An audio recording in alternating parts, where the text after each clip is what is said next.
Sebelum melanjutkan, jangan lupa subscribe dulu, terima kasih. Bab 525 Pedang Patah menunjukkan kekuatannya sekali lagi. 3 prajurit yang kuat telah mengunci seluruh ruang ini, dan Jiang Chen benar-benar terkepung.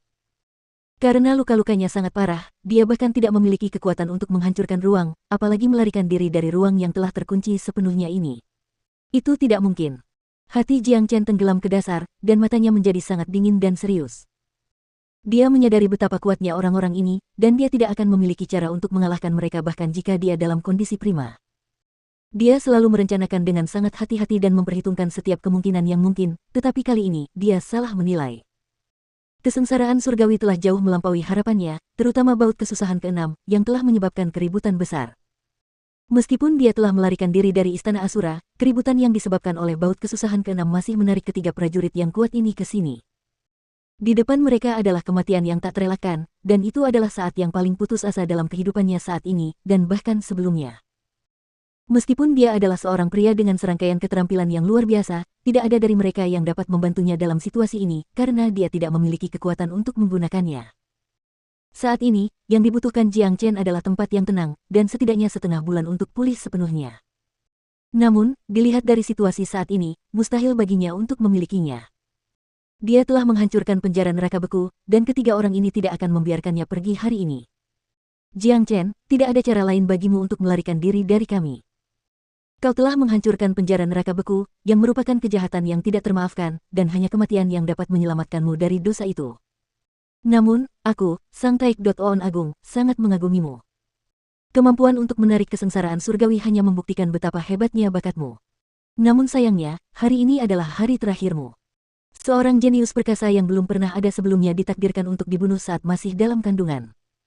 Berdiri tidak jauh dari Jiang Chen, Xiao Nanfeng berkata sambil tersenyum. Ia merasa senang saat menyaksikan keadaan Jiang Chen saat ini. Hal yang paling dibenci seorang jenius adalah saat ia melihat seseorang yang bahkan lebih berbakat darinya. Xiao Nanfeng mengaku dirinya sebagai pria dengan bakat luar biasa, tidak hanya di Provinsi Liang, tetapi bahkan di seluruh wilayah Xuan, ia adalah salah satu pria paling berbakat. Di usia yang begitu muda, ia telah mencapai alam raja tempur tingkat 9. Namun, Jiang Chen yang muncul entah dari mana ini baru saja menarik kesengsaraan surgawi di alam raja tempur, yang menunjukkan bahwa ia sangat berbakat. Seorang pria dengan bakat seperti itu membuat Xiao Nanfeng terbakar dengan kecemburuan yang membara. Kau bajingan yang berpura-pura menjadi orang bermoral tinggi. Berbicara sepatah kata pun padamu adalah penghinaan bagiku. Jiang Chen mendengus dingin, menunjukkan rasa jijiknya terhadap Xiao Nanfeng. Apa yang baru saja kamu katakan? Xiao Nanfeng langsung marah. Yang membuatnya marah bukan hanya kata-kata Jiang Chen, tetapi juga cara Jiang Chen menatapnya. Dia bisa tahu dari mata Jiang Chen bahwa dia benar-benar membenci dan meremehkannya. Selain itu, Jiang Chen juga tidak menunjukkan tanda-tanda takut terhadap Xiao Nanfeng, yang membuat Xiao Nanfeng tidak merasa puas. Seorang raja tempur kelas 2, seekor hinaan yang tidak ada apa-apanya di hadapannya, beraninya semut kecil ini meremehkan Xiao Nanfeng. Siapa dia yang berani meremehkan Xiao Nanfeng? Perilaku Jiang Chen benar-benar merusak harga diri Xiao Nanfeng. Berhentilah berpura-pura. Kurasa kau belum melupakan kematian menyedihkan istri dan putra Zhuang Fan. Tentu saja, kau mungkin sudah melupakannya. Bagaimanapun, semua itu terjadi 3 tahun lalu, dan mungkin kau telah melakukan banyak hal serupa dalam 3 tahun ini. Jadi, wajar saja jika kau tidak mengingat pria bernama Zhuang Fan itu. Meskipun aku, Jiang Chen bukanlah pahlawan atau pria bermoral, aku benar-benar memandang rendah orang sepertimu, seekor binatang buas berpakaian manusia yang lebih buruk dari binatang. Jika aku cukup beruntung untuk selamat hari ini, aku pasti akan membunuhmu di hari-hari mendatang. Jiang Chen berkata dengan nada dingin. Dia tidak pernah merasa begitu jijik dengan seseorang. Dalam benaknya, Xiao Nanfeng bahkan tidak memenuhi syarat untuk menjadi musuhnya. Karena, dari ekspresi wajah Xiao Nanfeng, Jiang Chen mengetahui bahwa semua yang dikatakan Zhuang Fan kepadanya adalah benar. Li Tianyang dan Tetua Agung mengerutkan kening. Mereka tidak tahu apa yang sedang dibicarakan Jiang Chen dan Xiao Nanfeng. Namun, mereka tahu bahwa Xiao Nanfeng pasti telah melakukan sesuatu yang tidak etis di masa lalu. Namun, Xiao Nanfeng adalah jenius nomor 1 di Istana Asura, murid utama yang mereka bina untuk masa depan. Adapun Jiang Chen ini, dia tidak akan bisa melarikan diri bahkan jika diberi sepasang sayap. Li Tianyang memutuskan untuk menangkapnya dan membawanya kembali untuk penelitian, dan melihat apakah dia bisa menjadikan Jiang Chen sebagai dirinya yang kedua. Itu akan menjadi skenario kasus terbaik. Kamu tidak akan punya kesempatan melakukan itu, karena kamu akan mati sekarang. Dengan penuh niat membunuh, Xiao Nanfeng dengan paksa mendorong telapak tangannya ke arah Jiang Chen. Kekuatan yang sangat kuat itu berubah menjadi dinding tak terlihat dan menghantam Jiang Chen. Itu adalah serangan yang menakutkan dari seorang raja tempur kelas 9, dan dengan bentuk Jiang Chen saat ini, tidak mungkin dia bisa menahannya. Jika serangan ini mengenai tubuhnya, bahkan jika dia tidak meledak menjadi ribuan keping, dia tetap akan mati. Namun, Jiang Chen tidak akan pernah menyerah pada kematian. Dalam sekejap, ia membalas serangan itu dengan True Dragon Palm, sambil secara paksa menggunakan Spatial C+ Foot untuk menghindari serangan itu. Namun, serangan Xiao Nanfeng terlalu kuat, dan karena ruang di area ini telah sepenuhnya terkunci, ia tidak dapat melarikan diri bahkan dengan Spatial C+ Foot. Jangan bunuh dia. Li Tianyang berteriak keras. Dia buru-buru memukul telapak tangannya, melancarkan serangan ke arah serangan Xiao Nanfeng. Sebelum mereka datang, dia tidak pernah menyangka bahwa Xiao Nanfeng akan begitu lugas dan mencoba membunuh Jiang Chen. Akan sangat disayangkan jika Jiang Chen terbunuh, karena dia adalah seorang jenius abnormal yang dapat menarik kesengsaraan surgawi. Jadi, itu berarti ada beberapa rahasia di dalam diri orang ini. Bahkan jika tidak ada rahasia, hanya tubuh Jiang Chen saja akan menjadi harta karun yang luar biasa. Ledakan. Kedua telapak tangan itu saling bertabrakan, dan gelombang kejut yang berasal dari tabrakan itu langsung menghancurkan True Dragon Palm, dan mengenai tubuh Jiang Chen. Meskipun Li Tianyang menghentikan serangan itu, Jiang Chen sedang dalam kondisi yang sangat buruk saat ini, jadi gelombang kejut itu sudah cukup untuk membunuhnya dalam sekejap. Jiang Chen terpukul kritis oleh gelombang kejut itu, yang memaksa seteguk darah keluar dari mulutnya. Ia tidak bisa lagi melayang di langit, dan mulai jatuh ke tanah. Ia bisa merasakan sakit yang menusuk di sekujur tubuhnya, yang membuatnya tersenyum meremehkan diri sendiri. Ia akan mati lagi. Meskipun ia diberi kesempatan kedua untuk hidup, kesempatan itu sudah berakhir. Sungguh disayangkan. Gra. Tepat pada saat ini, terdengar suara gemuruh yang begitu keras hingga langit pun berguncang dari kejauhan. Suara gemuruh itu terdengar seperti teriakan naga yang bercampur dengan ringkikan kuda. Suara itu sangat menusuk, dan hanya suara gemuruh ini saja dapat dengan mudah membuat hati seseorang bergetar, seolah-olah jiwa mereka akan tercabik-cabik. Detik berikutnya, sosok yang luar biasa turun dari langit. Itu adalah seekor anjing kuning besar dengan tubuh yang besar dan kekar. Tingginya lebih dari 30 meter, dan menyerupai sebuah bukit kecil. Tubuh anjing kuning besar itu bersinar dengan cahaya keemasan, membuatnya tampak seperti matahari yang cerah. Tanduk naga yang panjang dan tajam terlihat di dahinya, karena bersinar dengan lapisan panas yang membakar. Kuning besar. Itu adalah raksasa yang sangat dikenal Jiang Chen, Big Yellow.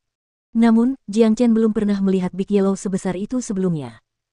Selain itu, Big Yellow memancarkan aura Raja Iblis kelas 3. Jiang Chen dapat mengetahui hanya dengan sekali lihat bahwa Big Yellow pasti telah mengaktifkan semacam teknik rahasia, yang secara paksa meningkatkan basis kultivasinya hingga 2 tingkat. Jiang Chen tidak merasa senang saat melihat Big Yellow datang. Sebaliknya, dia merasa khawatir. Musuh mereka adalah 2 kaisar tempur dan 1 raja tempur kelas 9.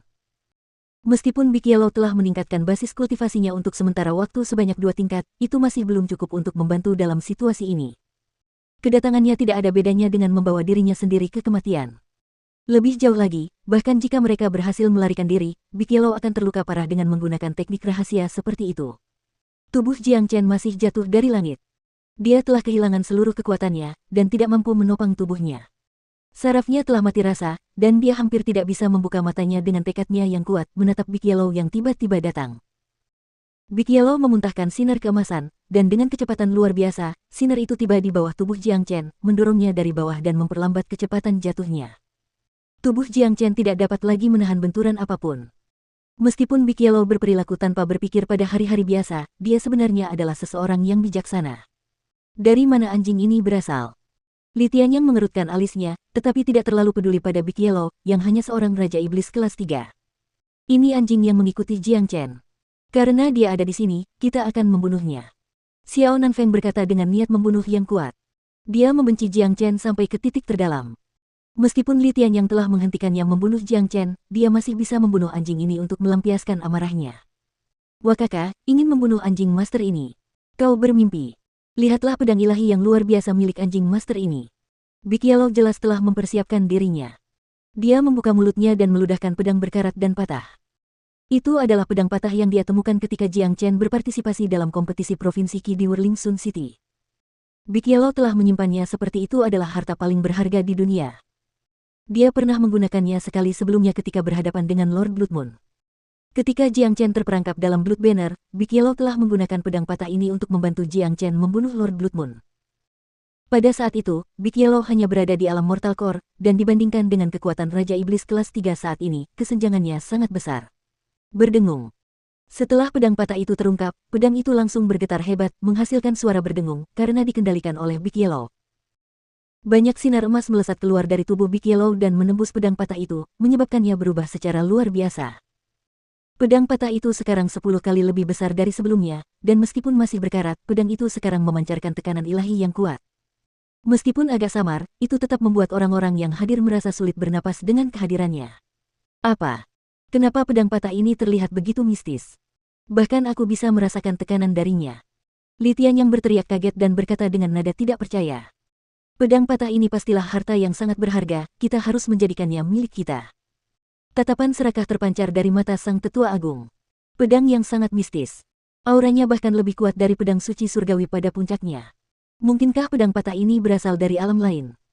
Jadi, Big Yellow dengan paksa meningkatkan basis kultivasinya sebanyak 2 tingkat untuk menggunakan pedang patah ini.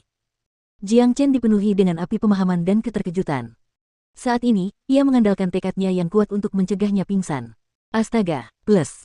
Pedang yang patah itu belum sepenuhnya berubah. Big Yellow tahu bahwa dengan kekuatannya saat ini, tidak mungkin dia bisa memanfaatkan kekuatan sebenarnya dari pedang yang patah ini. Karena itu, tanduk naga di dahinya bergerak. Sebuah sambaran petir melesat keluar dari tanduk naganya dan jatuh ke pedang yang patah itu. Big Yellow tidak berhenti setelah melakukan ini. Dia membuka mulutnya dan memuntahkan seteguk darah, saripati darah dari seekor kuda naga. Big Yellow mengerahkan seluruh kemampuannya, dan hanya dengan melakukan ini dia bisa menghadapi 2 kaisar tempur dan raja tempur kelas 9. Pedang yang patah itu mengeluarkan teriakan keras, lalu melepaskan 3 jaring yang terbuat dari energi pedang dan menutupi ketiga musuh. Jaring itu bersinar terang, dan membawa energi yang menghancurkan, merobek setiap inci ruang di sepanjang jalannya. Ketiga prajurit yang kuat itu tercengang oleh kekuatannya. Setelah Big Yellow melancarkan serangan ini, tubuhnya yang besar langsung mengecil, kembali ke ukuran aslinya. Dengan kedua mata tertutup, dia pun jatuh dari langit.